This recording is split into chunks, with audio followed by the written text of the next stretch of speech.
ஆட்சி நிலையில் இருக்கக்கூடிய சமணசானவர்கள், ஆதிக்க நிலையில் இருக்கக்கூடிய சமணசானவர்கள். இந்த சமணசானவர்கள் என்ன செய்கிறாங்க தெரியுமா?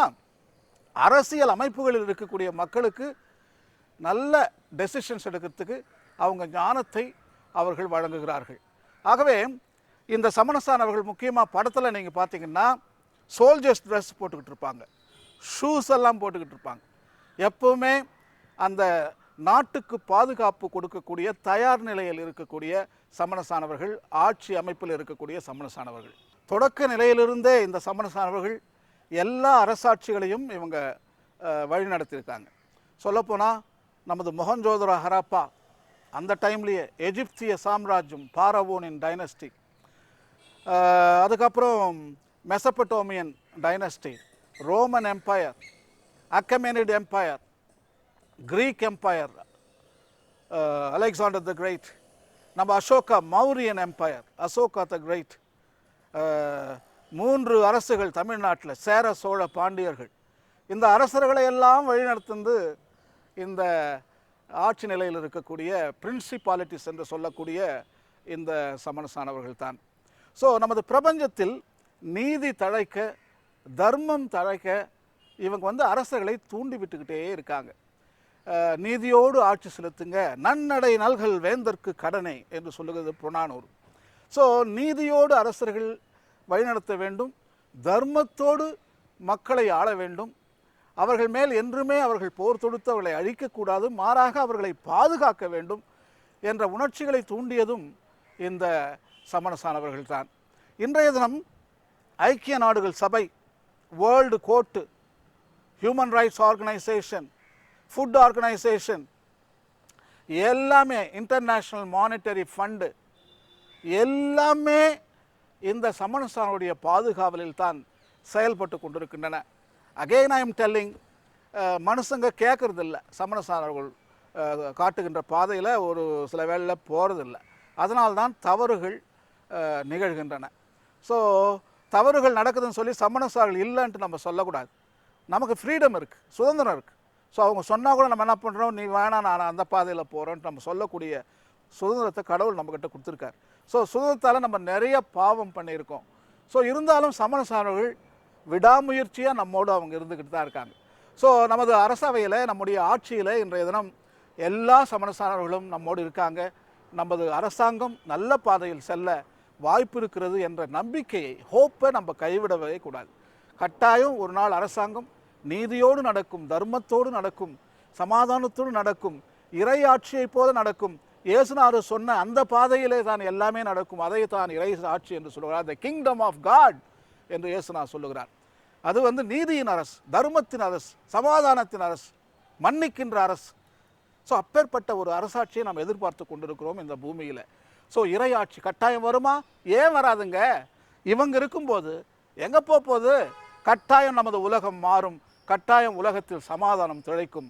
ஆண்டவராக இயேசு இந்த பிரபஞ்சத்தின் ராஜாவாக மீண்டும் திளைப்பார் என்ற நம்பிக்கை எனக்கு உண்டு. 2ஆம் வகை லெவல் ஆஃப் ஹையரார்க்கியில் நம்ம டொமினியன்ஸ் பார்த்தோம், பிரின்சிபாலிட்டிஸ் பார்த்தோம். இப்பொழுது பவர்ஸ், சக்தி வாய்ந்த சமணசானவர்கள். ஸோ இவங்க என்ன தெரியுமா செய்கிறாங்க? இந்த சமணசானவர்கள், இவர்கள் இந்த பிரபஞ்சத்தில் தீய சக்திகளை அடக்கி வைக்கிறாங்க. முக்கியமான வேலை என்னன்னா, அந்த கெட்டுப்போன சமணசானவர்கள், அதாவது செய்டன், பிசாசன் நம்ம அழைக்கிறோம். ஸோ அவர்கள் இந்த பூமியில் வெற்றி அடையாத வண்ணம், அவங்க வெற்றி அடைகின்ற சமயத்தில் தோல்வியை தழுகின்ற வகையில் இவங்க சண்டை போட்டு அந்த தீமையை அடக்கி வைக்கிற வேலை தான் இந்த சமணசானவருடைய வேலை. அதனால தான் சொன்ன சக்தி வாய்ந்த சமணசானவர், பவர்ஸ். ஸோ அப்பேற்பட்ட சக்தி இந்த சமணசானவரிடம் இருக்கின்றது. அது ஏறக்குறைய நான் சொன்னது போல் ஏற்கனவே இது ஜொராஸ்ட்ரியன் கான்செப்ட், பாசி ரிலிஜன்லேருந்து நம்ம கடன் வாங்கியிருக்கோம் அந்த கான்செப்டை. ஏன்னா ஜொரவாஸ்து தான் சொன்னார். ஜராத்ரூஷ்ரா என்ன சொன்னார்னா, 2 வகையான ஃபோர்ஸஸ், 2 வெக்டர்ஸ்ன்னு சொன்னார். 2 ஃபோர்ஸஸ், ஒன்று நன்மை அவுரா மாஸ்டா, இன்னொன்று தீமை ஹாரிமான். அதுதான் டெவில்னு நம்ம சொல்கிறோம் கிறிஸ்டியானிட்டியில். ஸோ இந்த ரெண்டுத்துக்குமே கான்ஸ்டண்ட்டாக எப்பவுமே ஒரு சண்டை நடந்துக்கிட்டு இருக்குது இந்த பிரபஞ்சத்தில். இந்த பூமி முடிகிற வரைக்கும் இந்த சண்டை நடந்துக்கிட்டு தான் இருக்கும். ஆனால் கடைசியில் நன்மைதான் வெற்றி அடையும், தீமை தோற்று போகும் என்று சொல்லி அவர் போதித்தார். ஜராத்ரூஷ்ட்ரா இயேசுநாதர் பிறப்பதற்கு 600 வருடங்களுக்கு முன்னால் இந்த போதனை நடந்தது. ஸோ அந்த பேசிக்கை வச்சு தான் இந்த பவர் என்று சொல்லக்கூடிய சமணசாவுடைய கான்செப்ட் டைனேஷியஸ் கண்டுபிடிச்சிருக்கார். ஸோ ஆகவே இந்த பிரபஞ்சத்தில் தீமை மேலே வர்றதுக்கு வாய்ப்பே இல்லை. அந்த தீமையை ஒழித்து விடுவார்கள் இந்த சமணசானவர்கள். நமக்கு நன்மை தான் கிடைக்கும். அது மட்டும் இல்லை, நமது மக்களுக்கு ஞானத்தை கொடுப்பவர்களும் இவர்கள் தான். அதாவது ஜொராஸ்ட்ரியன் ரிலிஜன் 3 வகையான கருத்துக்களை போதித்தது. ஒன்று, good thoughts, good words, good actions. இந்த 3 தான் ஒரு உத்தமமான மனிதனுக்கு தேவையான புண்ணியங்கள் என்று அவர் போதித்தார். நல்ல சிந்தனைகள், நல்ல வார்த்தைகள், நல்ல செயல்பாடுகள். நல்ல சிந்தனைகள் இருந்தால் தான் நல்ல வார்த்தை வரும், நல்ல வார்த்தை இருந்தால் தான் நல்ல செயல்பாடுகள் வரும். ஸோ எல்லாமே கனெக்டட் தான். நம்ம பரலோகத்திற்கு ஜபத்தை நீங்கள் பார்த்துருப்பேன். பரலோகத்தில் இருக்கிற எங்கள் பிதாவை உம்முடைய நாமம் அர்ச்சிக்கப்படுவதாக, உம்முடைய ராஜ்யம் வருக. நம்ம ஜபிக்கிறோம் டெய்லி இல்லையா?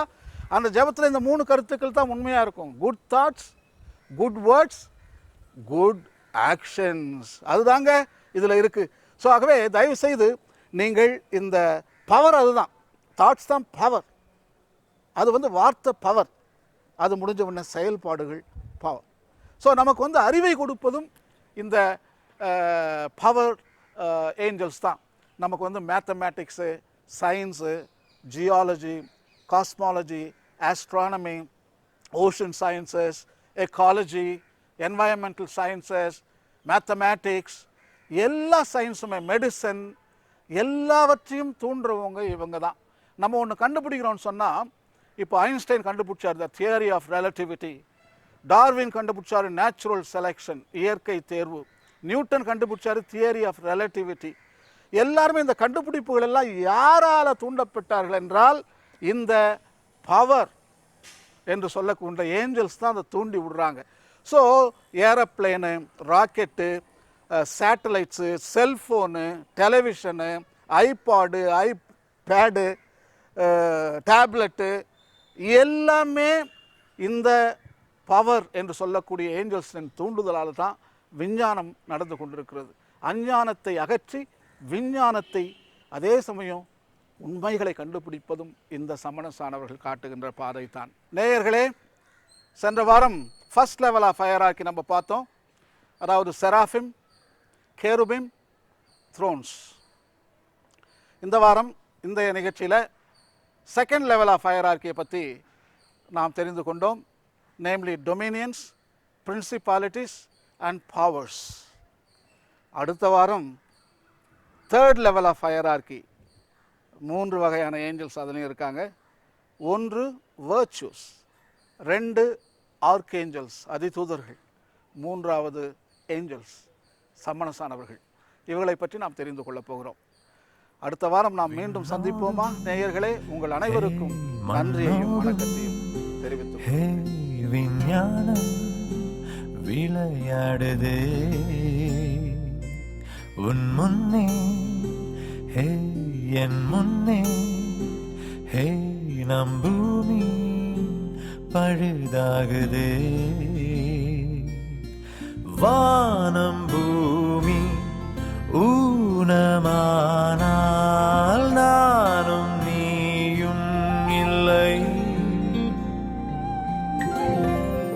மலையதையுமே நாடாக்கினோ, நிலமதையுமே வீடாக்கினோ, வானமதையும் ஏடாக்கினோ, கடலதையுமே சூடாக்கினோ. இயற்கையை விஷம் செய்தோம் தோம் தோம்.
இயற்கையை விஷம் செய்தோம் தோம் தோம்.